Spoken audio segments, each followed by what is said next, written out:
Start করছো? Hello everyone, আসসালামু আলাইকুম। সবাই কেমন আছেন? তো আশা করি অনেক ভালো আছেন। তো এই মোবাইলটা দেখে নিশ্চয়ই আপনারা বুঝতে পারতেছেন এটা হচ্ছে একটা S25 আলট্রা।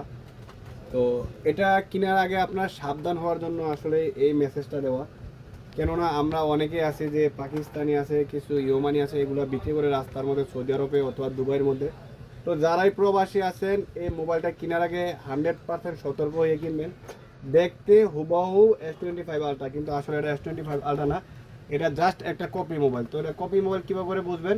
একটু ক্যামেরার দিকে ভালো করে লক্ষ্য করেন, তাহলে বুঝতে পারবেন। আর দ্বিতীয় কথা হচ্ছে দেখেন, এই দেখেন এটার যে বেজেলটা ডিসপ্লের, এই বেজেলটা সবসময় কম থাকবে, কিন্তু আপনাদেরকে বংশং বুঝে অনেকে আছে যে বিক্রি করে ফেলবে।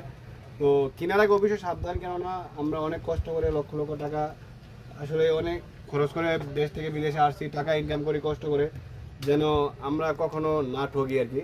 তো তার জন্য দেখেন এটা ক্যামেরা দেখলে বুঝতে পারবেন। ক্যামেরাটা মনে হয় যেটা ইনফিনিক্সের 200 টাকা দামের মোবাইলের ক্যামেরার মতো না, সামনে ক্যামেরাটা দেখলেও বুঝতে পারবেন। তো একদম একদম ফালতু একটা মোবাইল, এগুলো না কিনে আপনার দরকার হয় 500 টাকা দিয়ে একটা ইনফিনিক্স মোবাইল কিনবেন, কিন্তু এরকম এই ফালতু মোবাইল কখনো কিনলে ঠকবে না। কিন্তু দেখতে হুবহু স্যামসাং S25 আলট্রা, কিন্তু স্যামসাং কোম্পানি কখনো এই কপি মোবাইল বানায় না, এগুলা চায়নারা বানিয়ে থাকে। তো আজকে এই পর্যন্তই।